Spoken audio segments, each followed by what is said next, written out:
Ready. नमस्कार।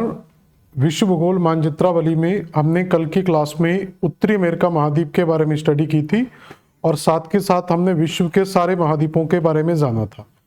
तो इतना हमें जानने के बाद उत्तरी अमेरिका के अंदर जो हमने कल पूरे के पूरे देश और राजधानियों के बारे में स्टडी की थी, जिसके अंतर्गत हमने उत्तरी अमेरिका के अंदर 23 देशों के बारे में स्टडी की थी। Canada, USA, Mexico, Belize, Honduras, Guatemala, Salvador, Nicaragua, Costa Rica and Panama. ये 10 देश आते हैं उत्तरी अमेरिका की मुख्य भूमि के अंतर्गत। इसके अलावा 5 देश आते हैं ग्रेटर एंटीज में और 8 देश आते हैं लेजर एंटीज के अंदर। तो टोटल इन 23 देशों का हमने अध्ययन कल की क्लास में या लास्ट क्लास में हमने किया था। आज की क्लास में हम उत्तरी अमेरिका को ही कंटिन्यू करेंगे और उत्तरी अमेरिका से जुड़े हुए क्वेश्चन को सॉल्व करेंगे। देखें जनाब, तो आज हम उत्तरी अमेरिका की दूसरी क्लास करने जा रहे हैं। आज की क्लास में हम क्या पढ़ेंगे, तो हमें यहाँ पर आज पढ़ना है, तो सेकंड जो हमारी उत्तरी अमेरिका की क्लास है, इसके अंदर हम पढ़ेंगे इस देश के अंदर प्रमुख खाड़ियां और जल संधियों के बारे में। तो खाड़ियां, जल संधियां और साथ के साथ कुछ सागर भी हम यहाँ पर काउंट करेंगे। तो आज की जो क्लास रहेगी वो हमारी खाड़ियों, जल संधियों और सागर के ऊपर रहेगी कि उत्तरी अमेरिका महाद्वीप के चारों ओर इसके जलीय सीमा क्षेत्र के अंतर्गत कौन कौन से सागर हैं, कौन कौन सी खाड़ियां हैं और कौन कौन सी जल संधियां हमें देखने को मिलती हैं। पहले कुछ शब्दों को यहां पर क्लियर कर लेना है कि खाड़ी, सागर और जल संधि में अंतर क्या होता है। तो खाड़ी का याद रखना कि स्थल खंड के पास अगर कोई सकरा जलीय भाग है, सकरा जलीय भाग मिलता है तो उसे खाड़ी कहा जाता है। तो स्थल के पास में अगर कोई सकरा खाड़ी का जो खाड़ी जैसा नुमा क्षेत्र दिखाई दे रहा है, जैसे हम देखेंगे कि ये एक आपको बहुत सकरा हुआ भाग दिखाई दे रहा है, तो इसे हम क्या बोल सकते हैं, खाड़ी। इसके अलावा यहाँ पर देखेंगे तो ये एक सकरा भाग दिखाई देता है, इसे भी हम कह सकते हैं खाड़ी। इसके अलावा ये भी एक सकरा भाग है, इसे भी हम बोल सकते हैं खाड़ी।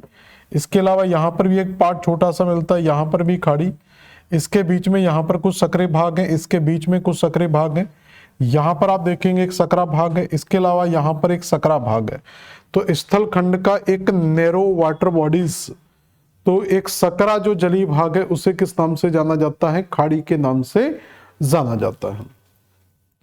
इसके अलावा सागर का मतलब क्या होता है, तो सागर भी एक जलीय भाग है। जैसे यहाँ पर कोई महासागर, जैसे हम जानते हैं कि यहाँ पर एक अटलांटिक महासागर है, तो अटलांटिक महासागर की जो सीमा है वो किससे टच करेगी, नॉर्थ अमेरिका के तट से टच करेगी।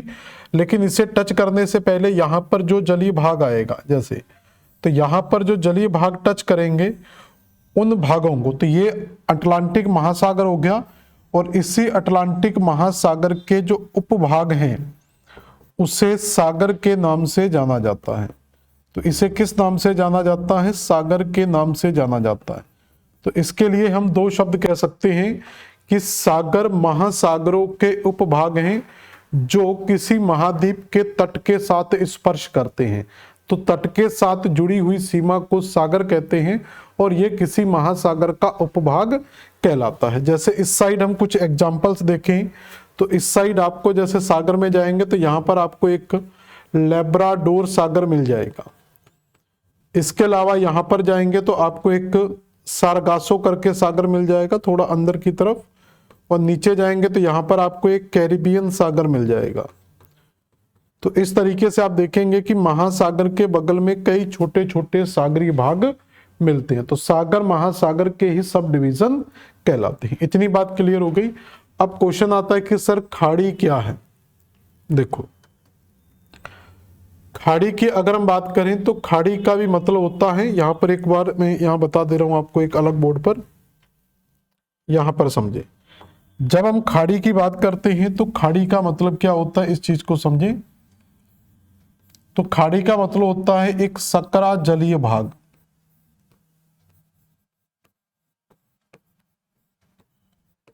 A narrow water bodies. और दूसरी याद रखना कि ये सकरा जलीय भाग हैं और 2 जलीय भागों को जोड़ती है। पहली चीज याद रखेंगे, इसमें जलीय भाग है सकरा, 2 जलीय भागों को जोड़ने का काम करती है। और दूसरा दो स्थलीय भागों को अलग करती है। या हम ये कह सकते हैं ये दो जलीय या दो स्थलीय भागों के मध्य का क्षेत्र है। तो दो जलीय या दो स्थलीय भागों के मध्य का क्षेत्र क्या कहलाता है?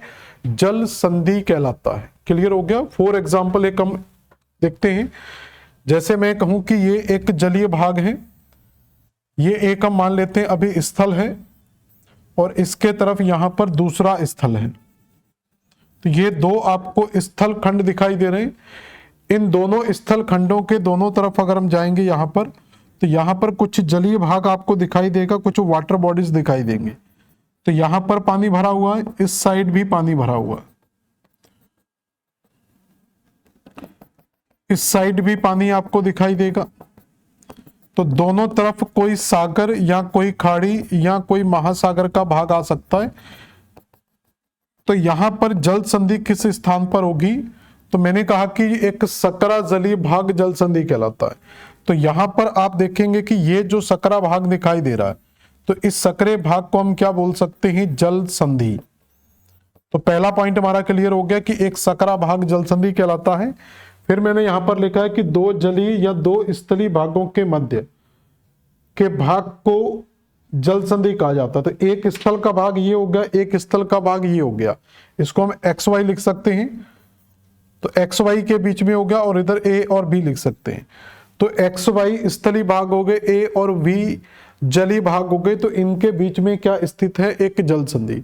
इस डेफिनेशन के आधार पर देखें तो ये दो जलीय भागों को जोड़ती है। तो ये एक को बी से कनेक्ट करेगा, तो एक का पानी किसके साथ कनेक्ट करेगा? बी के साथ। और दो स्थलीय भागों को अलग करेगी, तो एक्स को किससे अलग किया जाएगा? वाई से अलग किया जाएगा। माना जैसे मान लो कि ये एक जेड नाम की जल संधि है।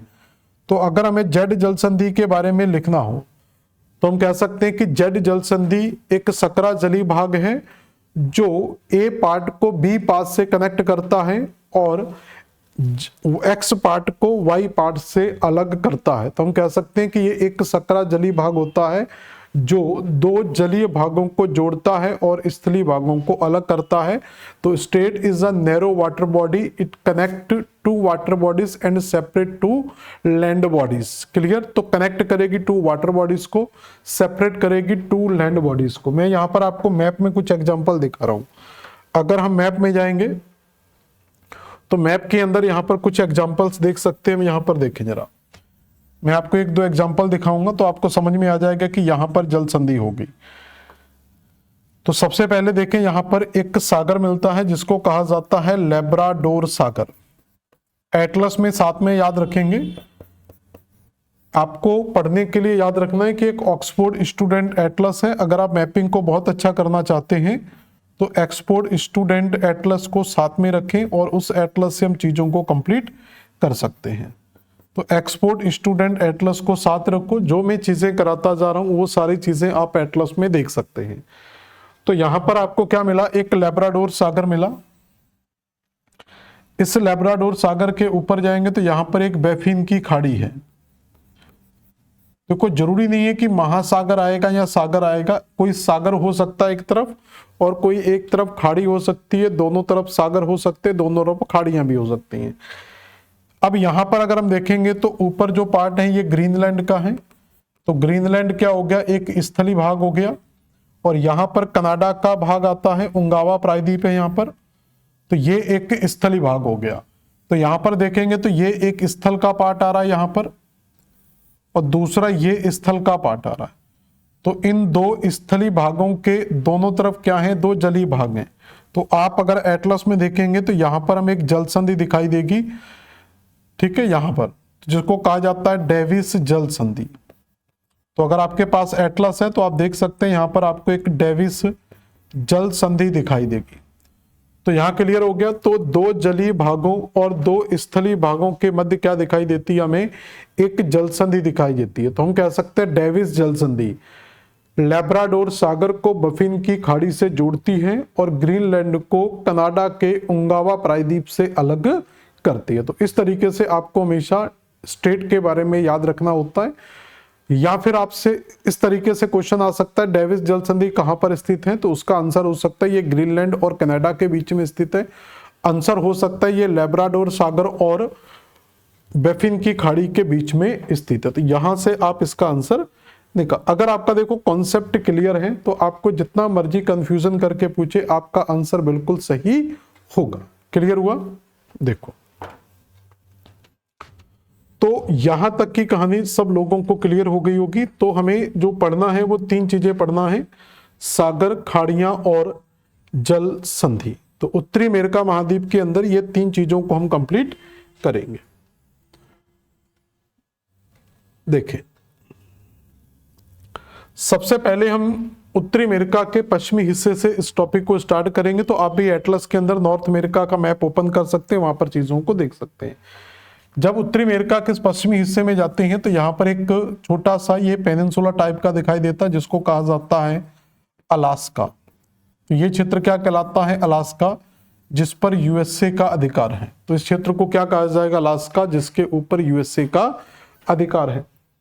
इस अलास्का के पास में अगर हम जाएंगे तो यहां पर हमें इसी पार्ट में एक पार्ट हमें दिखाई देगा रशिया का। तो इसको कहा जाता है रशियन फेडरेशन, या ये एशिया का महाद्वीप आपको दिखाई देगा जिसमें रूस मुख्य भूमि में दिखाई देता है।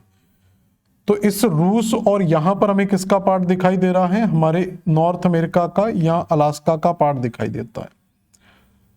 अब हमें याद रखना है यहां पर कि एक सकरा भाग हमें जल का दिखाई दे रहा है और इस सकरे जलीय भाग के अंदर कोई ना कोई जल संधि। जब भी आपको 2 स्थलों के बीच में एक नैरो वाटर बॉडीज दिखाई दे तो समझ लेना कि वहां पर कोई ना कोई जल संधि हो सकती है। जैसे यहां पर देखेंगे तो पहले एक सागर मिलेगा जहां पर, जिसको कहा जाता है बेरिंग सागर। तो इस जगह पर आपको पहले तो एक सागर याद रखना है जिसका नाम क्या है? बेरिंग सागर। तो दक्षिणी हिस्से में एक बेरिंग सागर है और इसके ऊपर वाले हिस्से में जाएंगे, यहां पर आपको एक चुकची सागर मिलता है। या ऊपर एक महासागर की बात कर सकते हैं जहां पर हमें क्या मिलता है? आर्कटिक महासागर मिलता है। अगर चुकची सागर ना मिले तो यहां पर आप ब्यूफोर्ड सागर भी ढूंढ सकते हैं, इसी के साइड में आपको मिल जाएगा ब्यूफोर्ड सागर। तो बेरिंग जल संधि यहां पर आपको दिखाई दे रही है। तो बेरिंग जल संधि के इस साइड आपको आर्कटिक महासागर दिखाई दे रहा है, या चुकची सागर या ब्यूफोर्ड सागर। और बेरिंग सागर का जो हिस्सा है ये प्रशांत महासागर के अंतर्गत आता है। तो यहां पर हमें दिखाई देता है प्रशांत महासागर। तो दोनों तरफ आपको जलीय भाग दिखाई दे रहे हैं और दोनों तरफ आपको स्थलीय भाग भी दिखाई दे रहे हैं। तो इसका मतलब है इन स्थलीय और जलीय भागों के बीच में एक जल संधि आ सकती है। तो इस पार्ट के बीच में यहां पर जो एक नैरो वाटर बॉडीज एरिया दिखाई देता है, इसी नैरो वाटर बॉडीज को कहा जाता है बेरिंग जल संधि। तो यहां पर हमें क्या मिलेगी? बेरिंग जल संधि मिल जाएगी। तो इस नैरो वाटर बॉडीज के अंदर हमें क्या मिलती है? बेरिंग स्ट्रेट मिलती है, बेरिंग जल संधि मिलती है। अब आप बताएं कि बेरिंग जल संधि किससे कनेक्ट करती है? तो हम कह सकते हैं कि बेरिंग जल संधि बेरिंग सागर को चुकची सागर या ब्यूफोर्ड सागर के साथ कनेक्ट करती है। हम ये भी कह सकते हैं कि बेरिंग जल संधि प्रशांत महासागर को आर्कटिक महासागर से टच करती है। किसको अलग करती है? तो हम कह सकते हैं कि ये रशिया के या एशिया के अलास्का को किसे अलग करती है? तो एशिया के रूस को। यहां पर याद रखना कि एशिया के रशिया को उत्तरी अमेरिका के अलास्का से अलग करते हैं। हम केवल ये भी बोल सकते हैं कि ये उत्तरी अमेरिका को एशिया महाद्वीप से अलग करती है। तो जब भी आपके सामने एक जल संधि आएगी तो आप उसके बारे में ये 3-4 पॉइंट यहां पर बता सकते हैं। तो केवल डायग्राम से आप सारी चीजों को सॉल्व कर सकते हैं। तो उत्तरी अमेरिका महाद्वीप के पश्चिम में क्या मिलती है? बेरिंग जल संधि। इसी प्रकार जब इस महाद्वीप के इस साइड जाएंगे तो यहां पर हमें एक द्वीप दिखाई देता है जिसको कहते हैं ग्रीनलैंड। और इस ग्रीनलैंड पर डेनमार्क का अधिकार है। मैं आगे जाके आपको द्वीप सारे पढ़ा दूंगा। तो ग्रीनलैंड पर किसका अधिकार है? डेनमार्क का अधिकार है। तो पहले याद रखना ग्रीनलैंड पर डेनमार्क का अधिकार है। डेनमार्क एक यूरोपियन देश है जो यूरोप में स्थित है, जिसकी राजधानी है कोपनहेगन, और ग्रीनलैंड फिजिकली नॉर्थ अमेरिका के अंतर्गत आता है। तो डेनमार्क के पर जो फिजिकल अधिकार है, ग्रीनलैंड पर जो फिजिकल अधिकार है वो नॉर्थ अमेरिका का है, और इसके ऊपर राजनीतिक अधिकार डेनमार्क का या यूरोप कॉन्टिनेंट का मिलता है। जब यहां पर आप जाएंगे ग्रीनलैंड में, तो ग्रीनलैंड के इस साइड आपको एक छोटा सा द्वीप दिखाई देगा जिसको कहा जाता है आइसलैंड। तो ग्रीनलैंड के पश्चिम पूरब में जाएंगे तो एक द्वीप आपको दिखाई देगा जिसको कहते हैं आइसलैंड। आइसलैंड एक यूरोपीय कंट्री है जिसकी राजधानी का नाम है रिकजाविक। अब यहां पर हमें समझना है कि इस जगह पर आपको एक रेड कलर में डॉट डॉट करके लाइन दिखा रही होगी। एक डॉट डॉट करके आप देखेंगे आपको एक लाइन दिखाई देगी। इस लाइन से आप समझ जाएंगे कि ये ग्रीनलैंड यानी कि नॉर्थ अमेरिका, और ये आइसलैंड किसका पार्ट है, यूरोप कॉन्टिनेंट का पार्ट है।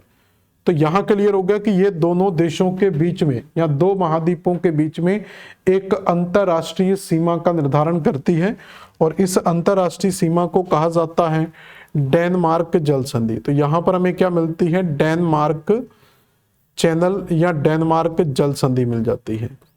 तो हम कह सकते हैं कि डेनमार्क जल संधि यूरोप महाद्वीप को उत्तरी अमेरिका महाद्वीप से अलग करती है, और यहां ये कह सकती है ग्रीनलैंड को आइसलैंड से अलग करती है। और जोड़ने वाली वाटर बॉडीज अगर आपसे पूछा जाता है तो इसके ऊपर यह महासागर जिसको कहते हैं आर्कटिक महासागर, और नीचे जाएंगे तो यहां पर मिल जाएगा आपको एक सागर जिसका नाम है लेब्राडोर सागर, या फिर अगर महासागर की बात करें तो हमें मिल जाएगा अटलांटिक महासागर। तो हम यहां पर कह सकते हैं कि डेनमार्क जल संधि इस नॉर्थ अमेरिका को यूरोप से अलग करती है, और आर्कटिक महासागर को प्रशांत महासागर से आर्कटिक महासागर को अटलांटिक महासागर से जोड़ती है, या ये हम कह सकते हैं कि ये आर्कटिक महासागर को लेब्राडोर सागर से जोड़ती है। तो ये कनेक्टिंग बॉडी हो जाएंगी और ये दोनों इसकी सेपरेटिंग बॉडी हो जाएंगी। क्लियर हो गया।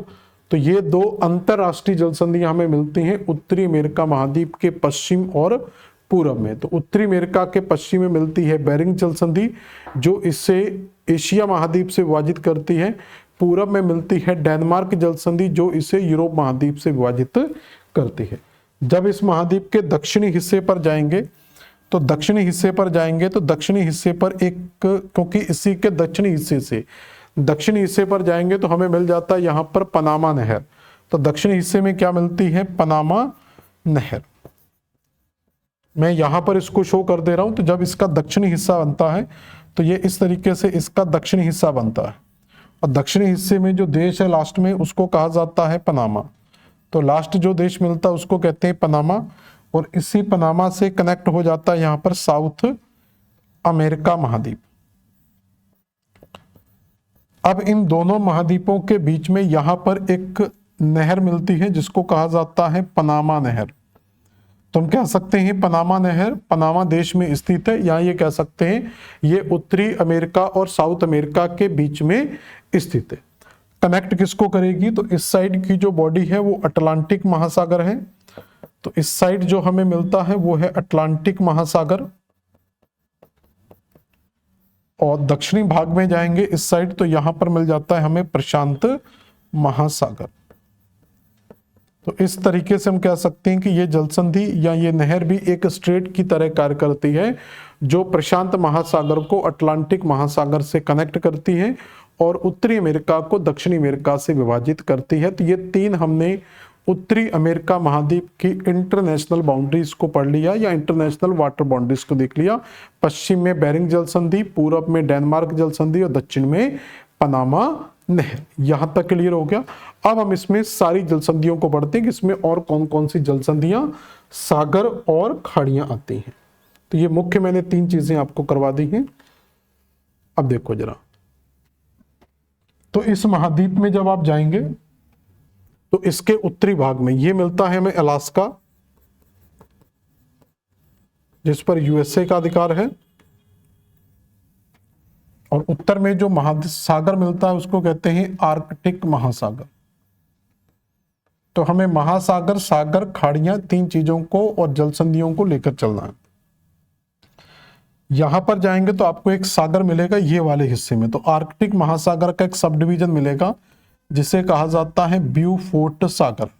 अगर एटलस आपके सामने है तो आप एटलस में देख सकते हैं कि यहां पर हमें एक ब्यूफोर्ट सागर मिल जाएगा। तो पहला पॉइंट याद रखना है आपको, ब्यूफोर्ट सागर। तो आप ब्यूफोर्ट सागर से क्वेश्चन कैसे आ सकता है, पूछा जा सकता है कि ब्यूफोर्ट सागर किस महासागर का उपभाग है। तो हमें याद होना चाहिए कि ये आर्कटिक महासागर का सब डिवीजन है और ये किस महाद्वीप के अंतर्गत आता है, तो उत्तरी अमेरिका महाद्वीप के उत्तर में, और उत्तर में भी कनाडा देश के उत्तर में स्थित है। केवल हमें लोकेशन याद रखनी होती है, क्वेश्चन पर दिमाग नहीं लगाना है कि क्वेश्चन कैसे आएगा। क्वेश्चन जैसा भी आएगा आपका सॉल्व हो जाएगा। आपको केवल ये याद रखना है कि ये महाद्वीप या जो भी हम पोजीशन पढ़ने जा रहे हैं ये महाद्वीप के कहां पर स्थित है। तो ब्यूफोर्ट सागर सबको दिखाई दे रहा है। ब्यूफोर्ट सागर के नीचे यहां पर देखेंगे तो यहां पर एक द्वीप दिया है बैंक्स द्वीप, और यहां पर एक द्वीप है विक्टोरिया। तो बैंक्स और विक्टोरिया द्वीप के नीचे ये जो जगह दिखाई दे रही है, यहां पर देखेंगे आपको एक मैकेंजी की खाड़ी दिखाई देगी। तो क्या दिखाई देता है हमें, मैकेंजी की खाड़ी। तो ब्यूफोर्ट सागर के नीचे जाएंगे तो ब्यूफोर्ट सागर के नीचे हमें क्या याद रखना है, मैकेंजी की खाड़ी याद रखना है, जो बैंक्स द्वीप और विक्टोरिया द्वीप के नीचे ही मिलती है। मैं द्वीपों की अलग से क्लास कराऊंगा जिसमें हम द्वीप और प्रायद्वीप की स्टडी करेंगे। यहां पर केवल हमें खाड़ियों को और सागरों को और जल संधियों को देखना है। तो ब्यूफोर्ट सागर, उसके नीचे क्या मिलेगी हमें, मैकेंजी की खाड़ी। मैकेंजी की खाड़ी के बाद आप इस देखेंगे यहां पर कई छोटे छोटे बीच में दबे हुए भाग दिखाई दे रहे हैं। इस जगह पर अगर आप जाएंगे तो यहां पर आपको एक बूथिया की खाड़ी दिखाई देगी, या बोथिया की खाड़ी भी बोल देते हैं, बोथिया की खाड़ी। तो छोटी सी खाड़ी दिखाई देगी जिसको कहा जाता है बोथिया की खाड़ी। बोथिया की खाड़ी के बाद आप इस वाले पार्ट में जाएंगे तो यहां पर एक छोटा सा बेसिन दिखाई देता है जिसको कहते हैं फॉक्स बेसिन। बेसिन का मतलब होता है एक समुद्र का ऐसा भाग जो चारों तरफ इस तरह से घिरा हुआ। तो बेसिन मतलब चारों तरफ से ऊंचा भाग और एक तस्तरी नुमा आकार, जैसे हम वॉश बेसिन घर में यूज करते हैं हाथ धोने के लिए, वो चारों तरफ से उठा होता है, बीच में गहरा होता है। तो ऐसे सागरी भागों को बेसिन के नाम से जाना जाता है। फॉक्स बेसिन के नीचे जाएंगे तो यहां पर हमें मिल जाएगी हडसन की खाड़ी, काफी ज्यादा इंपॉर्टेंट है। तो आप एटलस में देख सकते हैं, तो आपको मिल जाएगी हडसन की खाड़ी। कनाडा के पार्ट के अंदर ही मिलेगी हडसन की खाड़ी। ये पूरे का पूरा कनाडा है, तो कनाडा के पूर्वी क्षेत्र में क्या मिल जाएगी हमें, हडसन की खाड़ी। तो पहले याद रखना है ब्यूफोर्ट सागर, ब्यूफोर्ट के बाद मैकेंजी की खाड़ी, फिर भूतिया की खाड़ी, फिर भूतिया की खाड़ी से फॉक्स बेसिन, और फॉक्स बेसिन से नीचे जाएंगे तो हडसन की खाड़ी। और हडसन की खाड़ी के अंदर भी ये जो अंदर की ओर धसा हुआ भाग है इसे कहा जाता है जेम्स की खाड़ी। सारी चीजें आपको एटलस में मिल जाएंगी। क्लियर हुआ यहां तक? तो पहले याद रखेंगे ब्यूफोर्ट सागर, मैकेंजी की खाड़ी, बोथिया की खाड़ी, फॉक्स बेसिन, जेम्स की खाड़ी और हडसन की खाड़ी। यहां तक क्लियर हुआ? तो यहां पर हमें मिल गई हडसन की खाड़ी, और हडसन की खाड़ी के इस साइड जाएंगे तो यहां पर मिलेगा लेब्राडोर सागर, लेब्राडोर सागर। अब यहां पर अच्छे से समझ लेना सारी चीजों को। तो इस साइड लेब्रा हडसन की, तो इस साइड हमें हडसन की खाड़ी मिल रही है। तो यहां पर क्या हो गया, पूरी हडसन की खाड़ी। हडसन की खाड़ी से जब हम यहां से बाहर निकलेंगे तो देखोगे आपको एक नैरो वाटर बॉडी दिखाई दे रही है। तो हडसन की खाड़ी से बाहर निकलेंगे तो हमें क्या मिलेगा, लेब्राडोर सागर। तो जब दो सागरों के बीच में एक सकरा भाग दिखाई देता तो समझ लो वहां पर एक जल संधि होगी। तो यहां पर आप देखेंगे कि ये पूरे का पूरा जो द्वीप है, ये जो द्वीप यहां पर हमें दिखाई दे रहा है, ठीक है, एटलस में आप देखोगे सेम पोजीशन पर आपको ये द्वीप दिखाई दे जाएगा। तो इस द्वीप को कहा जाता है बैफिन द्वीप।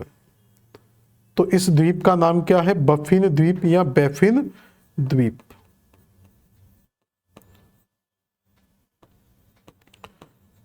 इस बैफिन द्वीप के नीचे जाएंगे तो ये जो जली भाग हमें दिखाई दे रहा है, ये जली भाग के नीचे एक स्थली भाग हमें दिखाई देता है।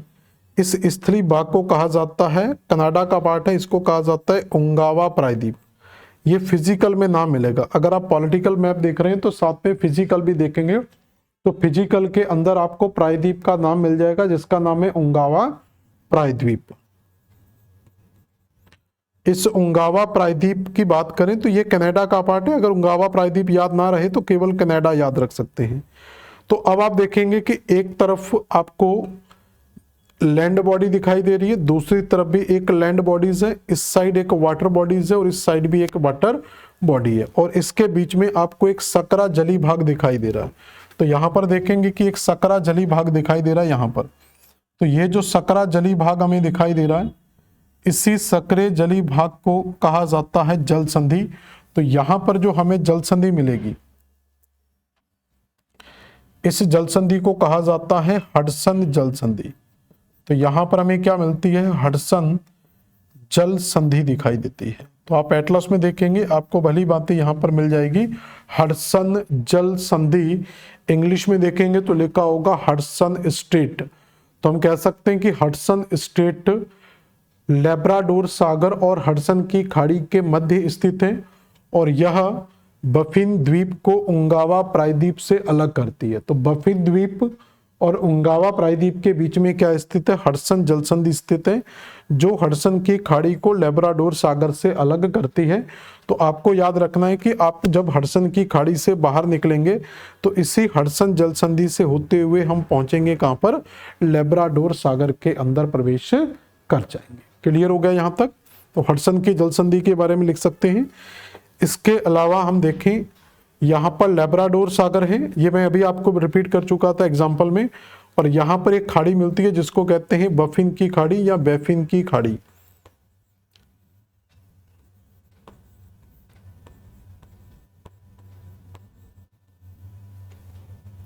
तो एक तरफ लेब्राडोर सागर है, एक तरफ है आपकी बैफिन की खाड़ी। तो फिर से दो जली भाग हमें दिखाई दे रहे हैं, और ऊपर वाला जो पार्ट है ये हम पहले पढ़ चुके हैं, किसका पार्ट है, ग्रीनलैंड का। तो ऊपर वाले हिस्से में हमें क्या मिलता है, ग्रीनलैंड मिलता है, और ग्रीनलैंड पर किसका अधिकार है, डेनमार्क का अधिकार है। अब देखिए, तो ग्रीनलैंड की स्थलीय सीमा यहां तक हमें मिलेगी, और इसके नीचे कनाडा की मुख्य सीमा आ रही है। तो ग्रीनलैंड की सीमा और कनाडा की सीमा के बीच में काफी चौड़ा गैप आपको देखेंगे, तो गैप काफी ज्यादा चौड़ा दिखाई दे रहा है, ठीक है। और इस साइड हमें दिखाई दे रहा लेब्राडोर सागर, और इस समय दिखाई देता है बैफिन की खाड़ी। इसके बीच में जो जल संधि आएगी इसको कहा जाता है डेविस जल संधि। तो कौन सी जल संधि आती है यहां पर, डेविस जल संधि। इसलिए इस जल संधि को विश्व की सबसे चौड़ी जल संधि कहा जाता है। आप खुद देखेंगे गैप कितना ज्यादा है। तो डेविस जल संधि को विश्व की सबसे चौड़ी जल संधि कहा जाता है। अब ये जल संधि किसके बीच में स्थित है, तो हमारा आंसर क्या होगा, ये जल संधि लेब्राडोर सागर और बफिन की खाड़ी के बीच में है, या कह सकते हैं ग्रीनलैंड और कनाडा के बीच में स्थित है।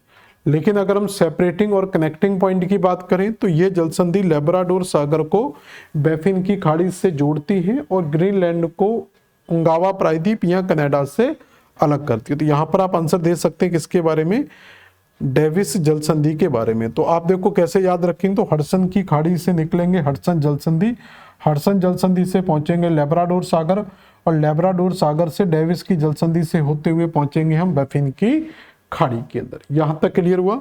इसके बाद देखो, जब आप आगे बढ़ेंगे तो ये भूमि आपको दिखाई दे रही है किसकी, ग्रीनलैंड की। तो ये ग्रीनलैंड का पार्ट आपको दिखाई देगा यहां पर। ग्रीनलैंड के बाद देखेंगे आपको एटलस में बहुत बारीकी से, मैंने तो जूम किया है, आप जूम करके नहीं देख पाओगे, बिल्कुल बारीकी से देखोगे तो आपको दिख जाएगा। इस तरीके से एक द्वीप दिया हुआ है ये छोटा सा। इस द्वीप की अगर हम बात करें तो इस द्वीप को कहा जाता है एलिस मेयर द्वीप।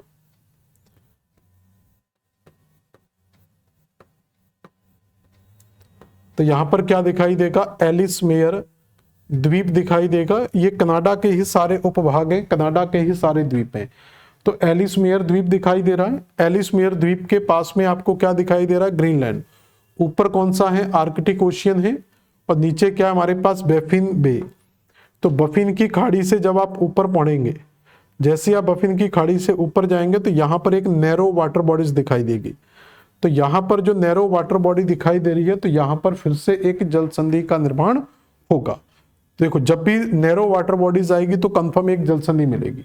तो इस जगह पर जो एक नैरो वाटर बॉडीज आ रही है तो इस जल संधि को कहा जाता है नेयर्स जल संधि, या नेरे जल संधि भी बोल देते हैं, या नेयर्स जल संधि। तो नेयर्स जल संधि किसके बीच में स्थित है? तो क्या आंसर होगा? नेयर्स जल संधि ग्रीनलैंड और एलिसमेयर द्वीप के बीच में स्थित है, या कह सकते हैं कि ये आर्कटिक ओशियन और बफिन की खाड़ी के बीच में स्थित है। अगर आपसे कनेक्टिंग और सेपरेटिंग पॉइंट पूछा जाता है तो हम कह सकते हैं कि ये बफिन की खाड़ी को आर्कटिक महासागर से कनेक्ट करती है और ग्रीनलैंड को एलिसमेयर द्वीप से अलग करती है। तो एक सीक्वेंस याद रखेंगे, हडसन की खाड़ी से, हडसन जल संधि से होते हुए लेब्राडोर सागर, लेब्राडोर सागर से डेविस जल संधि से होते हुए बफिन की खाड़ी, और बफिन की खाड़ी से नेयर जल संधि से होते हुए हम पहुंच जाएंगे कहां पर? आर्कटिक ओशियन में। अब आगे समझें, जब आप आर्कटिक ओशियन से इस तरफ बढ़ेंगे ग्रीनलैंड का चक्कर लगाकर, ये पूरे का पूरा आर्कटिक ओशियन है। तो जब आप इस तरफ आ जाएंगे तो यहां पर भी आपको क्या मिलेगा? आर्कटिक ओशियन ही मिलेगा। तो हमें आर्कटिक महासागर में ऊपर ही ऊपर चलना है। जब आप आर्कटिक महासागर में ऊपर ही ऊपर चलेंगे तो यहां पर आपको एक छोटा सा द्वीप दिखाई देगा इस जगह पर, जिसको कहा जाता है आइसलैंड, जिसकी हम अभी चर्चा भी कर चुके थे। तो यहां पर क्या मिलेगा हमें दोस्तों? आइसलैंड, एक छोटा सा द्वीप मिलेगा जो यूरोप कंट्री का एक छोटा सा देश है या द्वीपी देश है, जिसकी राजधानी का नाम है रिकजाविक। अब यहां से यूरोप स्टार्ट हो जाता है, और जब हम आर्कटिक महासागर से नीचे की तरफ उतरेंगे और यहां पर एक अंतरराष्ट्रीय सीमा मिलेगी, और ये अंतरराष्ट्रीय सीमा आकर कनेक्ट कर देगी लेब्राडोर सागर के साथ, और इस अंतरराष्ट्रीय सीमा को कहा जाता है डेनमार्क जल संधि। तो यहां पर हमें क्या मिल जाएगा? डेनमार्क जल संधि मिल जाएगी, और डेनमार्क जल संधि से हम इंटर कर जाएंगे कहां पर? लेब्राडोर सागर। अब देखो एक पूरा कनेक्टिंग एरिया एक ग्राफ टाइप का बन जाएगा। हडसन की खाड़ी से, हडसन की जल संधि से होते हुए लेब्राडोर सागर, लेब्राडोर से डेविस जल संधि से होते हुए बफिन की खाड़ी, बफिन की खाड़ी से नियर जल संधि से होते हुए आर्कटिक महासागर, आर्कटिक महासागर से डेनमार्क की जल संधि से होते हुए फिर से हम कहां पहुंच जाएंगे? लेब्राडोर सागर के अंदर प्रवेश कर जाते हैं। यहां तक क्लियर हुआ? एक चीज और समझ लो, एक जल संधि और देख लेते हैं, फिर इसके आगे का पार्ट देखेंगे। ये जो पार्ट आपको दिखाई दे रहा है यहां पर, ये छोटा सा एक द्वीपीय भाग है। यहां पर इस छोटे से द्वीप को कहा जाता है न्यू फाउंडलैंड। न्यू फाउंडलैंड छोटा सा द्वीप है, न्यू फाउंडलैंड कनाडा का ही पार्ट है न्यू फाउंडलैंड, और ये कनाडा की मुख्य भूमि आ रही है यहां पर, यहां तक। तो कनाडा की मुख्य भूमि और इस न्यू फाउंडलैंड के बीच में देखोगे एक सकरा भाग दिखाई दे रहा है। तो एक नैरो सा पार्ट, बिल्कुल नैरो, बिल्कुल बारीक सा पार्ट आपको यहाँ पर दिखाई देगा, बहुत धुंधला सा यहाँ पर। तो ये बारीक सा धुंधला सा पार्ट आपको दिखाई देगा इस जगह पर, और नीचे जब जाएंगे यहाँ पर तो ये आपको पूरी की पूरी एक खाड़ी दिखाई देगी यहाँ पर। इस खाड़ी को कहा जाता है सेंट लॉरेंस की खाड़ी। तो यहाँ पर दोस्तों क्या मिलेगी हमें? सेंट लॉरेंस की खाड़ी, सेंट लॉरेंस की खाड़ी। तो अब आप देखेंगे ऊपर आपको मिल रहा है लेब्राडोर सागर। अब लेब्राडोर सागर से जब आप नीचे की तरफ जाएंगे और कनेक्ट करेंगे किसको? सेंट लॉरेंस की खाड़ी को, और इधर आपका कनाडा की मुख्य भूमि और इधर न्यू फाउंडलैंड की मुख्य भूमि। तो कनाडा और न्यू फाउंडलैंड की मुख्य भूमि के बीच में ये जो सकरा पार्ट यहाँ पर आएगा, तो इस सकरे पार्ट को कहा जाता है जल संधि। तो इस जगह पर हमें एक जल संधि मिलेगी, इस जल संधि को कहा जाता है, ठीक है, बेल आइल जल संधि।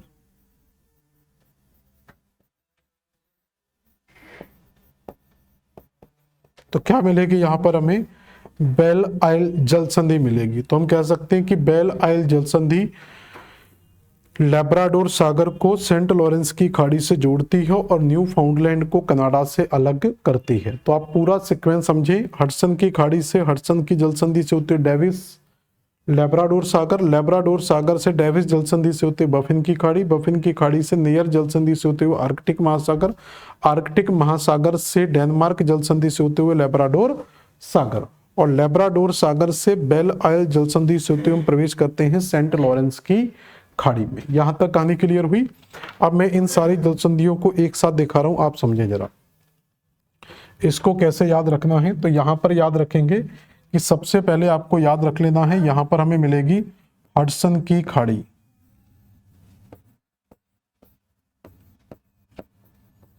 क्लियर? हडसन की खाड़ी से यहां पर जाएंगे तो हमें मिलेगा एक लैब्राडोर सागर।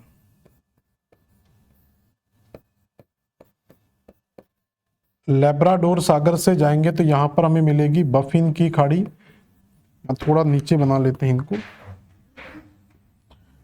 तो सबसे पहले यहां पर लिखेंगे हडसन की खाड़ी, ऊपर स्पेस कम बचेगा नहीं तो हडसन की खाड़ी।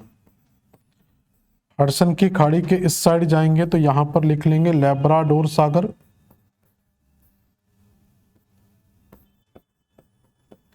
और लैब्राडोर सागर से इस साइड जाएंगे तो बफिन की खाड़ी या बैफिन की खाड़ी। क्लियर हो रहा है यहां तक? और बैफिन की खाड़ी से ऊपर जाएंगे तो यहां पर हमें मिल जाएगा आर्कटिक महासागर। ठीक है, यहां तक क्लियर हुआ आर्कटिक महासागर। और लैब्राडोर सागर से नीचे जाते हैं तो यहां पर मिल जाती है हमें सेंट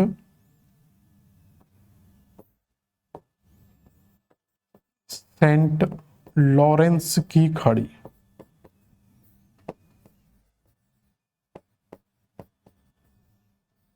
क्लियर? तो इस तरीके से ये कुछ वाटर बॉडीज हमें दिखाई देती हैं। अब यहां पर याद रखना है कि ये जो सारी की सारी वाटर बॉडीज हैं ये किसी ना किसी तरीके से एक पार्ट को कनेक्ट करेंगे। जैसे आप देखें हडसन की खाड़ी से हम जाएंगे तो हडसन की खाड़ी से कनेक्ट हो जाएगा हमारा लैब्राडोर सागर। लैब्राडोर सागर से कनेक्ट हो जाएगा हमारा बैफिन की खाड़ी। बैफिन की खाड़ी से जाएंगे तो कनेक्ट कर सकते हैं आर्कटिक महासागर को। और आर्कटिक महासागर से जाएंगे तो हम कनेक्ट कर सकते हैं लैब्राडोर सागर को। और फिर लैब्राडोर सागर से जाएंगे तो हम कनेक्ट कर सकते हैं किसको? सेंट लॉरेंस की खाड़ी को। तो इस तरीके से देखेंगे तो एक पैटर्न टाइप का हमें बन जाता है। तो हम याद रखेंगे कि हडसन की खाड़ी से, तो यहां पर याद रखना कि हडसन की खाड़ी से, तो हडसन की खाड़ी से स्टार्ट करेंगे सबसे पहले। तो हडसन की खाड़ी को कनेक्ट करेगा कौन? लैब्राडोर सागर। यहां पर एक कनेक्टिंग पॉइंट याद रखेंगे, ये सबसे इंपॉर्टेंट पार्ट रहेगा। और यहां पर हमें मिल जाएगी बैफिन की खाड़ी और यहां पर हमें मिल जाएगा लैब्राडोर सागर। तो ये पूरे का पूरा लैब्राडोर सागर हमें, सॉरी, आर्कटिक महासागर मिल जाएगा। और नीचे जो हमें मिलेगी वो है हडसन की, सेंट लॉरेंस की खाड़ी।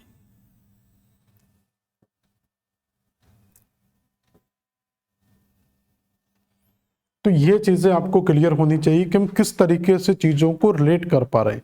रटने से चीजें सॉल्व नहीं होंगी बल्कि एक दूसरे से रिलेट करने से चीजें सॉल्व होंगी। तो हमें याद रखना है कि हडसन की खाड़ी से लैब्राडोर सागर जाते हैं तो उस समय हमें कौन सी जल संधि मिलती है?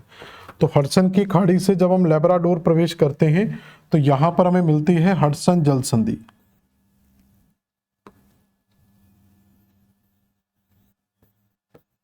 ठीक है, तो क्या मिलेगी? हडसन जल संधि। लैब्राडोर से बफिन की खाड़ी में जाते हैं तो यहां पर मिल जाती है डेविस जल संधि।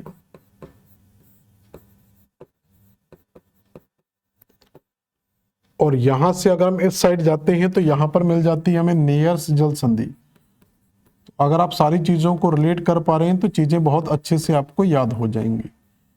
और फिर यहां से हम एंटर करते हैं तो यहां पर हमें मिल जाती है डेनमार्क जल संधि।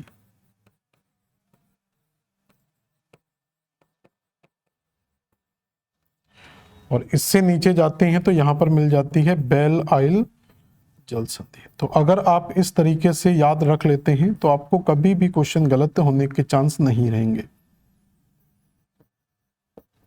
बेल आइल की जल संधि या बेल आइल जल संधि, क्लियर हो गया?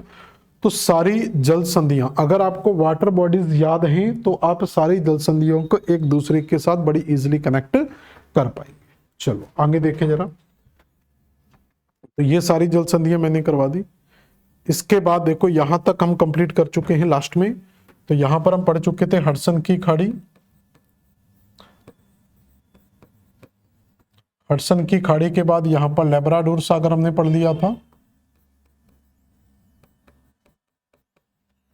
अब लेब्राडोर सागर के बीच में यहां पर हमने हडसन जल संधि पढ़ी थी, ये सब हम पढ़ चुके हैं, हडसन जल संधि।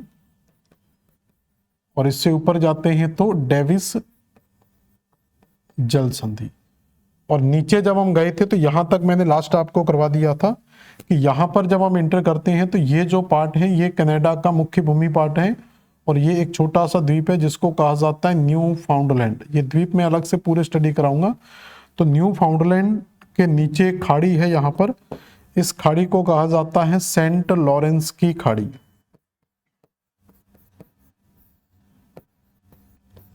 सेंट लॉरेंस की खाड़ी। और इसी सेंट लॉरेंस की खाड़ी के ऊपर यहां पर ये जो पूरा एरिया आ रहा है इसको कहते हैं लेब्राडोर सागर। तो इसी के बीच में एक नैरो जो कनेक्टिंग वाटर बॉडीज हमें मिलती है इस जगह पर, तो इसको कहा जाता है हमारा बेल आइल जल संधि। तो यहां तक हमने पिछली लास्ट स्लाइड में कंप्लीट कर लिया था। अब इससे आगे को समझते हैं क्या चीजें हैं। जब आप यहां पर नीचे उतरेंगे तो इस जगह पर ये जो नैरो वाटर बॉडी आपको अंदर की ओर धंसा हुआ दिखाई दे रहा है, ये वाला पार्ट, तो यहां पर आप देखेंगे कि ये पार्ट आपको अंदर की ओर धंसा हुआ दिखाई दे रहा है। तो इस जगह पर अगर हम जाएं तो इस अंदर धंसी हुई जगह पर अगर हम जाते हैं तो यहां पर मिलती है हमें फंडी की खाड़ी। कौन सी खाड़ी मिलेगी? फंडी की खाड़ी।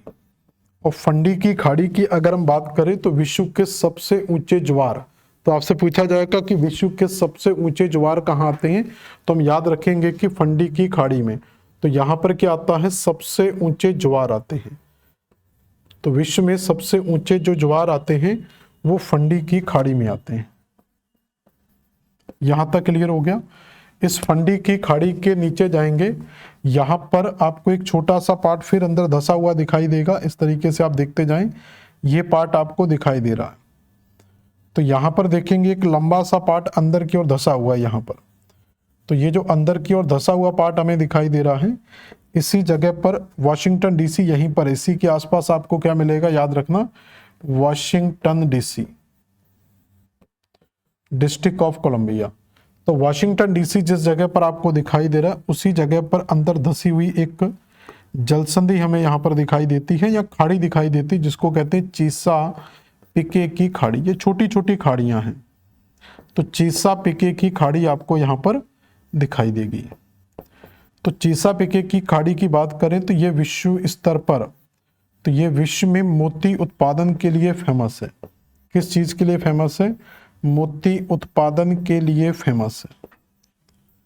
ठीक है, एक पॉइंट और यहां पर समझ लें, इसी स्थल खंड के बगल में जब हम जाते हैं तो यहां पर एक छोटी छोटी अवसादों की रूपरेखा मिलती है यूएसए के तट पर ही। इस रूपरेखा को देखिए, अवसादों का जवाब मतलब छोटे छोटे सेडिमेंट्स का यहां पर हमें जवाब मिलता है।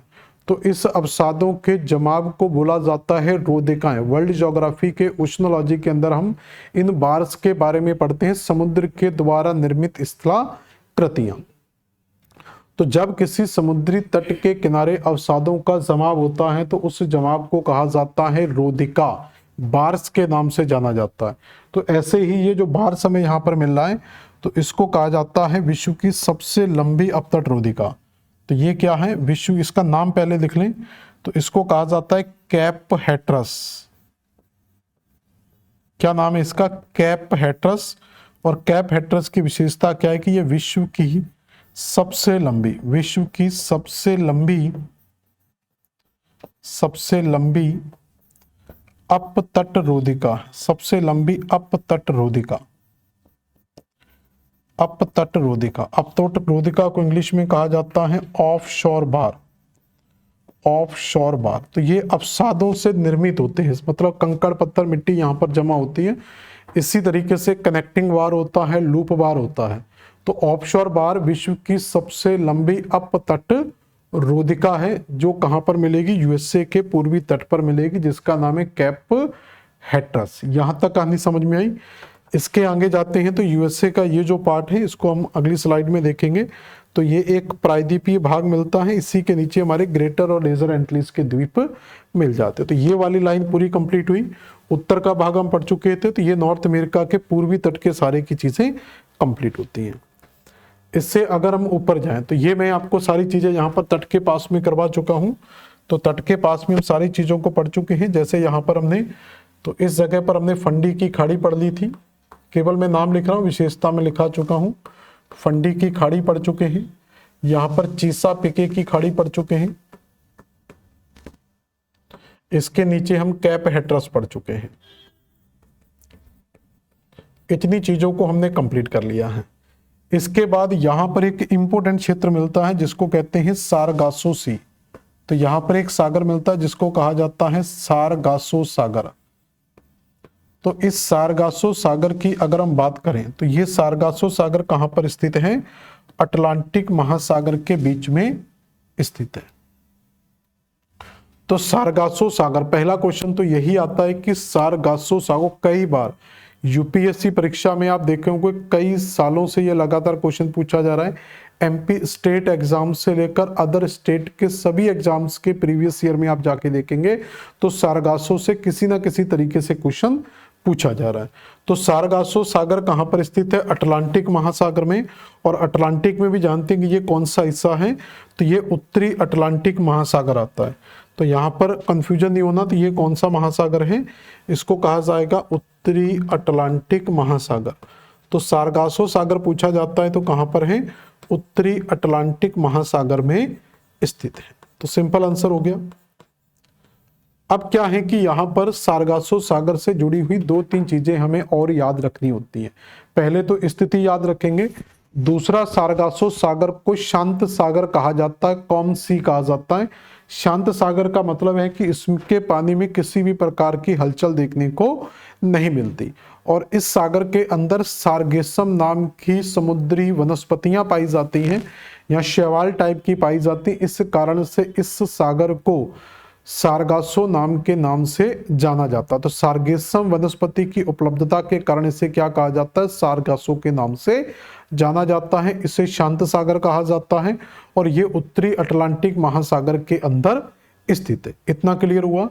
इसके बाद याद रखेंगे कि इसे शांत क्यों कहा जाता है। और एक क्वेश्चन और आता है इससे कि यह विश्व का एकमात्र सागर है जिसकी कोई स्थलीय सीमा नहीं। ऐसा होना इम्पॉसिबल होता है क्योंकि जब कोई भी सागर होगा तो यहाँ पर पानी भरा हुआ और मैं कहूँ कि ये पानी इस स्थल को टच नहीं करेगा, ये पॉसिबल नहीं होता। जैसे हम गिलास में पानी भर ले और मैं कहूँ कि ये पानी गिलास के किनारों को टच नहीं करेगा, तो ये चीज़ें इम्पॉसिबल होती हैं। लेकिन नेचर ने इन इम्पॉसिबल में भी पॉसिबल चीज़ों को करके दिखाया है।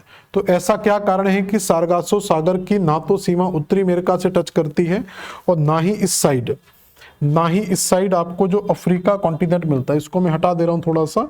इस साइड जो कॉन्टिनेंट मिलता है उसको कहा जाता है अफ्रीका कॉन्टिनेंट। तो इसी के साइड में आपको अफ्रीका महाद्वीप की स्थिति मिल जाएगी।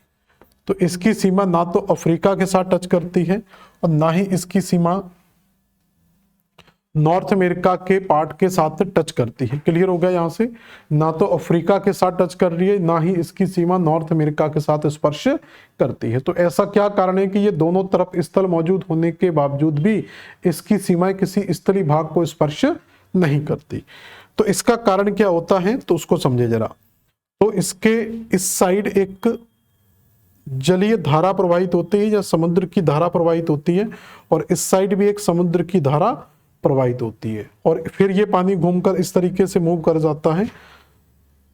तो इसके चारों ओर क्या है? सागरीय धाराएं प्रवाहित होती हैं। तो चारों तरफ सागरीय धाराएं प्रवाहित होने के कारण ये दूसरे महाद्वीपों की या स्थलों की सीमाओं को स्पर्श नहीं करता। चारों तरफ पानी घूमने के कारण इस पानी में कहीं पर भी मूवमेंट दिखाई नहीं देता, इसलिए इसको शांत सागर कहा जाता है। जहां पर पानी रुका रहता है वहां पर वनस्पतियों का विकास पॉसिबल हो जाता है। अब ये जल संधियां, ये जो सागरीय धाराएं ये कौन कौन सी हैं? इस साइड जो धारा आती है उसको कहा जाता है गल्फ की धारा या गल्फ स्ट्रीम की धारा। तो इस साइड जो धारा मिलती है उसको कहते हैं गल्फ स्ट्रीम। तो इस साइड हमें मिलती है गल्फ स्ट्रीम और इस साइड जो मिलती है वो मिलती है कनारी की धारा, कनारी की धारा।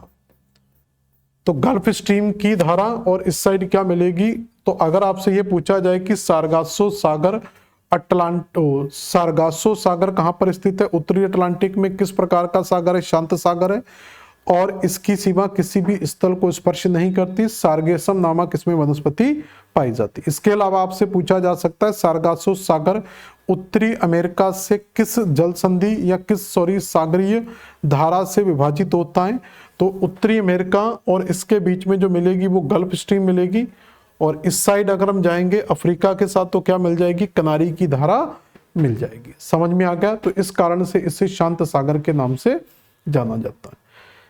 तो सारगासो सागर तक क्लियर हुआ सभी को, ये सारगासो सागर का बेल्ट हो गया। अब सारगासो सागर से आगे बढ़ते हैं। सारगासो सागर से जब हम आगे बढ़ते हैं तो यहां पर एक सागर दिखाई देता है जिसको कहते हैं कैरिबियन सागर। तो कैरेबियन सागर यहां पर हमें मिल जाएगा, काफी महत्वपूर्ण सागर है। तो यहां पर क्या मिल जाएगा, कैरेबियन सागर। और इस साइड जाएंगे तो यहां पर हमें मिल जाएगी मेक्सिको की खाड़ी, मेक्सिको की खाड़ी। अब समझो यहां पर तो एक तरफ है सारगासो सागर या अटलांटिक महासागर का क्षेत्र भी बोल सकते हैं, नीचे है कैरिबियन सागर और इस तरफ है मेक्सिको की खाड़ी। यहां पर ये जो द्वीप आपको दिखाई दे रहा है छोटा सा लंबा सा, लेकिन तो इस द्वीप को कहा जाता है, मैंने कल की क्लास में सारे द्वीप पढ़ाए हुए, इस द्वीप को कहा जाता है क्यूबा। किस नाम से जाना जाता है, क्यूबा के नाम से। कंट्री है क्यूबा जिसको एंटीलीज का मोती कहा जाता है। और यहां पर जो आपको पॉइंट दिखाई दे रहा है, इस पॉइंट को कहा जाता है यूएस का एक प्रायद्वीपीय क्षेत्र। ये यूएस का एक प्रायद्वीप है जिसे फ्लोरिडा के नाम से जाना जाता है। क्या कहा जाता है इसको, फ्लोरिडा कहा जाता है। सिट्रस फ्रूट्स वगैरह के लिए या रसदार फलों के लिए जो वर्ल्ड फेमस है। यहां तक क्लियर हुआ। तो यहां पर आप देखेंगे कि क्यूबा के बीच में और इस फ्लोरिडा के बीच में एक सक्रिय जली भाग दिखाई दे रहा है। तो इसी जली भाग के अंदर हमें एक जल संधि मिल सकती है। तो यहां पर आप देखेंगे तो इन दोनों के बीच में जो नैरो वाटर बॉडी दिखाई दे रही है, यहीं पर हमें मिलती है फ्लोरिडा जल संधि। क्या कहा जाएगा इसको, फ्लोरिडा जल संधि।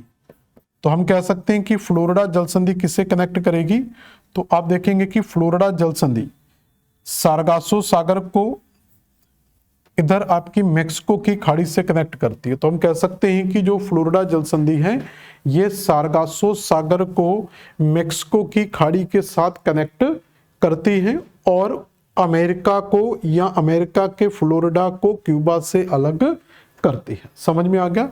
तो आर्कटिक महासागर अटलांटिक महासागर या सारगासो सागर से इंटर करना है फ्लोरिडा जल संधि और फ्लोरिडा जल संधि से निकलकर हम प्रवेश कर जाते हैं मेक्सिको की खाड़ी में।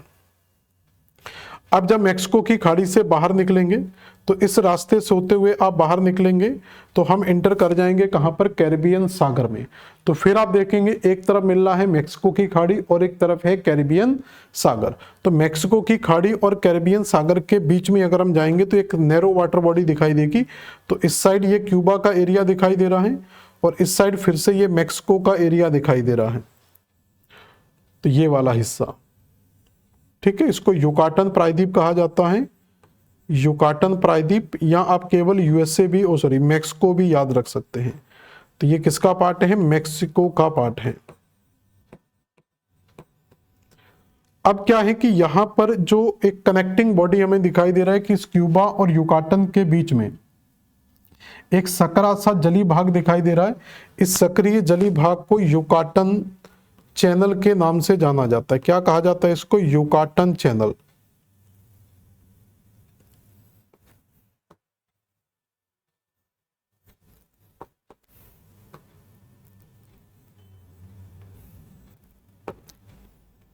तो क्या नाम है, यहां पर मिल जाएगा युकाटन चैनल। तो युकाटन चैनल का कार्य क्या है, तो हम कह सकते हैं युकाटन चैनल मेक्सिको की खाड़ी को कैरिबियन सागर से कनेक्ट करता है और क्यूबा को मेक्सिको के युकाटन प्रायद्वीप से अलग करता है। क्लियर हो गया। तो युकाटन चैनल क्यूबा को युकाटन प्रायद्वीप से अलग करता है, मेक्सिको की खाड़ी से कैरिबियन सागर को जोड़ता है। तो कुल मिला के हम इस सारगासो सागर से इंटर कर चुके हैं कैरिबियन सागर, लेकिन हमने एक मोमेंट लिया, सारगासो सागर से फ्लोरिडा जल संधि से होते हुए पहुंचे कहां पर, मेक्सिको की खाड़ी में, और मेक्सिको की खाड़ी से युकाटन चैनल होते हुए हम कहां पहुंच गए, कैरिबियन सागर के अंदर। अब याद रखना कि यहां पर आपको एक छोटा सा द्वीप मैंने कल बताया था, इस जगह पर ये जो द्वीप है ये दो देशों से मिलकर बना हुआ है, इस पर दो देश हैं। इस साइड जो देश मिलता है उसको कहा जाता है हैती, और इस साइड जो मिलता है उसको कहते हैं डोमिनिकन रिपब्लिक, और इस पूरे द्वीप को कहा जाता है हिस्पेनियोला।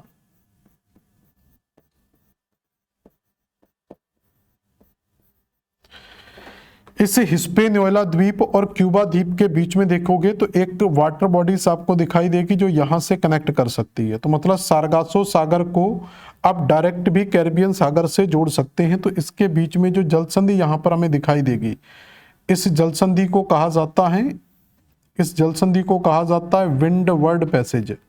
तो किस नाम से जाना जाता है, विंडवर्ड पैसेज के नाम से जाना जाता है।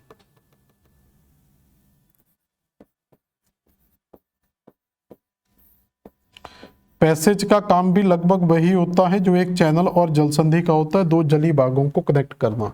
तो विंडवर्ड पैसेज आपसे पूछा जाएगा कि विंडवर्ड पैसेज किसके बीच में है, तो हमारा आंसर हो सकता है ये क्यूबा और हैती के बीच में है, या हम ये कह सकते हैं ये क्यूबा और हिस्पेनियोला द्वीप के बीच में स्थित है।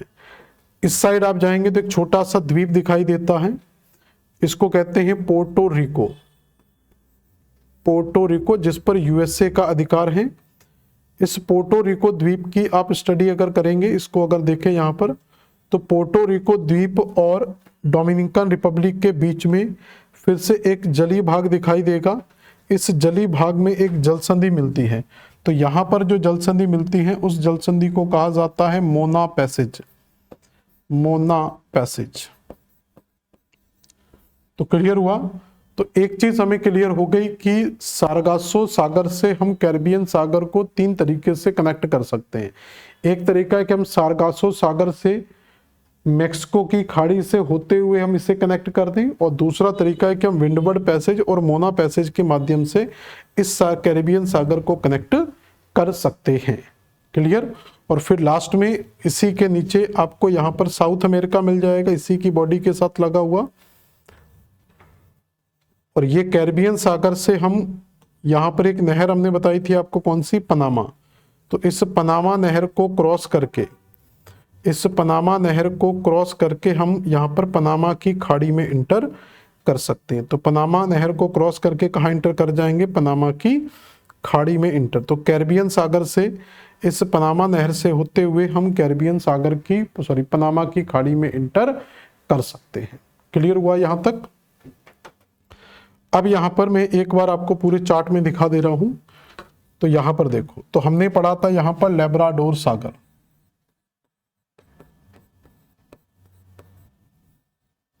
यहां लेब्राडोर तो छोड़ो, बहुत ऊपर हो गया, मेन सारगासो तक आ जाओ। तो सारगासो सागर,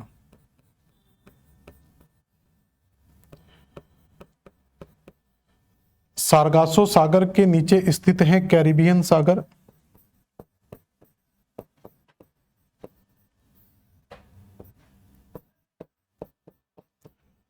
और कैरिबियन सागर के इस साइड में हमें मिली थी मेक्सिको की खाड़ी।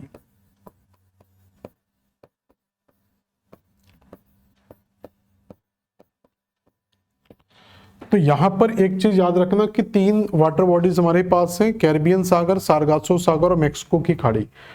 हमें मेक्सिको की खाड़ी को कनेक्ट करना है तो उसके हमारे पास दो तीन तरीके हैं कि एक तो हम इस सारगासो सागर से, इस सारगासो सागर से होते हुए प्रवेश करेंगे मेक्सिको की खाड़ी में, और मेक्सिको की खाड़ी से हम इंटर करेंगे कैरिबियन सागर के अंदर। तो एक रास्ता हमारे पास है कि हम सारगासो सागर से इंटर करेंगे मेक्सिको की खाड़ी में, और मेक्सिको की खाड़ी से इंटर करेंगे कैरिबियन सागर के अंदर।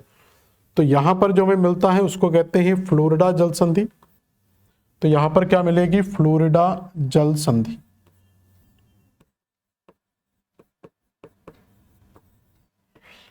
इसके बाद मैक्सिको की खाड़ी से कैरिबियन को कनेक्ट करेंगे तो यहां पर मिल जाएगा युकाटन चैनल।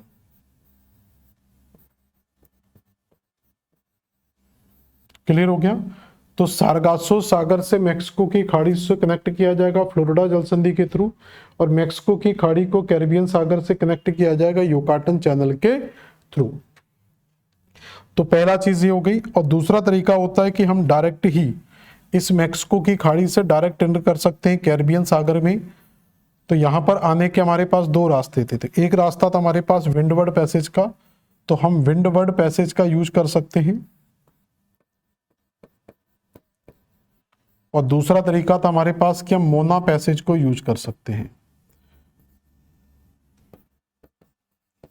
तो इस तरीके से आप इसको सारगासो सागर को कैरिबियन सागर से तीन तरीके से कनेक्ट कर सकते हैं। अब इसमें जो वाटर बॉडीज थी वो लैंड बॉडीज को भी समझ सकते हैं। तो लैंड बॉडीज के अंदर जाएं तो इस फ्लोरिडा के ऊपर यहां पर एक हमने फ्लोरिडा के ऊपर पढ़ा था, यहां पर एक प्रायद्वीप था जिसको कहा जाता है फ्लोरिडा प्रायद्वीप, ठीक। और फ्लोरिडा प्रायद्वीप के नीचे यहां पर हमने एक पतला सा छोटा सा मोटा सा पतला सा द्वीप देखा था जिसको कहा जाता है क्यूबा। तो देखो, तो फ्लोरिडा और क्यूबा के बीच में फ्लोरिडा जल संधि आ गई, और इसी क्यूबा के नीचे यहां पर हमने मैक्सिको का क्षेत्र पढ़ा था, तो यहीं पर आ जाता है मैक्सिको का युकाटन चैनल। तो ये मैक्सिको, और मैक्सिको का कौन सा क्षेत्र था, युकाटन। और इसके बाद यहां पर हमने पढ़ा था एक छोटा सा द्वीप जो दो पार्ट में बना हुआ है, जिसके एक तरफ मिलता है हैती और दूसरी तरफ मिलता है डोमिनिकन रिपब्लिक, और इसको कहा जाता है हिस्पेनियोला। तो इस द्वीप को क्या कहा जाता है, हिस्पेनियोला।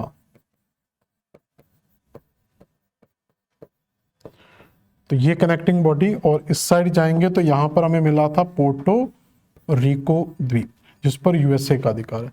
तो इस तरीके से आप फिर से सारी की सारी जल संधियों को एक दूसरी जल संधि के साथ कनेक्ट कर सकते हैं, ठीक है। इसके बाद देखो, तो लास्ट हमने कहां तक पढ़ लिया, तो ये सारी चीजें करने के बाद हमने लास्ट पढ़ा था, तो लास्ट हम पढ़े थे यहां पर पनामा। तो पनामा नहर को क्रॉस करके, पनामा नहर को मैं कल की क्लास में स्टार्टिंग से एक बार समझा दूंगा कि ये पनामा नहर कैसे कार्य करती है। तो पनामा नहर को क्रॉस करके जब हम जाएंगे तो इस साइड से इंटर करेंगे तो ये देश है मैक्सिको। तो जब आप मैक्सिको में जाएंगे तो देखो, मैक्सिको के पूरब में जाते हैं तो मैक्सिको की खाड़ी है। तो मैक्सिको के पूरब में क्या है, मैक्सिको की खाड़ी, और इस साइड देखेंगे तो ये जो भाग है, इस सकरे भाग के अंदर मिलती है हमें कैलिफोर्निया की खाड़ी, कैलिफोर्निया की खाड़ी, कैलिफोर्निया की खाड़ी। तो मैक्सिको की खाड़ी पश्चिम में है, पूरब में है, और कैलिफोर्निया की खाड़ी मैक्सिको के पश्चिम में हमें मिलती है। क्लियर हो गया यहां तक। इसके बाद यहां पर अगर हम जाएंगे, यहां पर आपको छोटे छोटे खाड़ी मिल जाएगी, जैसे यहां पर आपको मिल जाएगी अलास्का की खाड़ी, ठीक है। यहां पर ज्यादा इंपॉर्टेंट नहीं रह जाता अब, तो अलास्का की खाड़ी यहां पर हमें मिल जाएगी, और अलास्का की खाड़ी से यहां जाएंगे तो यहां पर हमें बेरिंग सागर मिलेगा,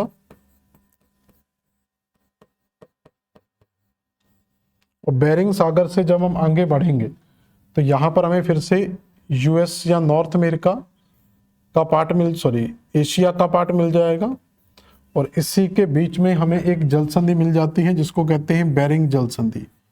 तो इसी के बीच में क्या था, बेरिंग जल संधि थी, और इसी बेरिंग जल संधि से होते हुए हम पहुंचे थे यहाँ पर चुकची सागर में। अब जहां से स्टार्ट किया था वहीं वापस आ जाएंगे, और चुकची सागर से मतलब ऊपर आर्कटिक महासागर में, और आर्कटिक महासागर से हम इंटर कर गए थे, या फिर इसको कह देते हैं ब्यूफोर्ड सागर में। तो अगर चुकची ना मिले तो ब्यूफोर्ड सागर याद रख सकते हैं।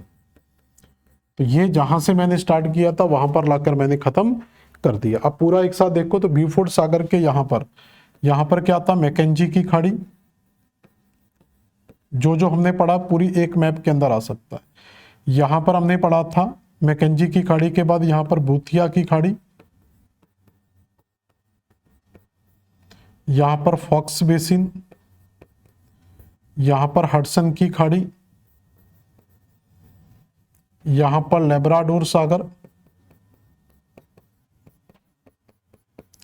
यहां पर बफिन की खाड़ी, ऊपर आर्कटिक, यहां पर सारगासो सागर,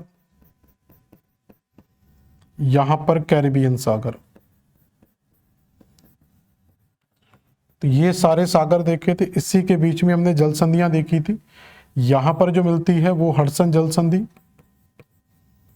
इसके बीच में जो मिलती है वो डेविस जल संधि, इस जगह पर थी उसको कहते हैं नियर्स जल संधि, यहां पर थी उसको कहते हैं डेनमार्क जल संधि,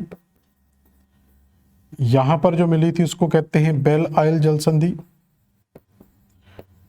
और इसके बाद यहां पर जो मिला था उसको कहते हैं फ्लोरिडा जल संधि, यहां पर जो मिला था उसको कह देते हैं युकाटन चैनल, क्यूबा और इसके बीच में जो मिला था उसको कह देते हैं विंडवर्ड पैसेज, और मोना के बाद यहां मिलता उसको कह देते हैं मोना पैसेज। तो जो हमने पढ़ा है उसको बड़ी आसानी से 5 मिनट के अंदर भी हम एक्सप्लेन कर सकते हैं। तो इस तरीके से हमने उत्तरी अमेरिका के पहली क्लास के अंदर हमने उत्तरी अमेरिका के देश और राजधानियों और उसकी एक पॉलिटिकल स्ट्रक्चर को हमने कंप्लीट किया था। आज की क्लास में हमने उत्तरी अमेरिका के सागर, उत्तरी अमेरिका के बगल में खाड़ियाँ और जल संधियों को कंप्लीट कर लिया। नेक्स्ट क्लास के अंदर हम उत्तरी अमेरिका से जुड़े हुए इसी आउटलाइन के अंदर बाहरी क्षेत्र में कुछ द्वीप और प्रायद्वीप रह जाते हैं, तो उन द्वीप और प्रायद्वीपों की चर्चा करेंगे और साथ में मैं जल संधियों को फिर से कनेक्ट करके बताऊंगा। तो कल की क्लास में हम मिलेंगे जिसमें हम पढ़ेंगे द्वीप और प्रायद्वीप। धन्यवाद।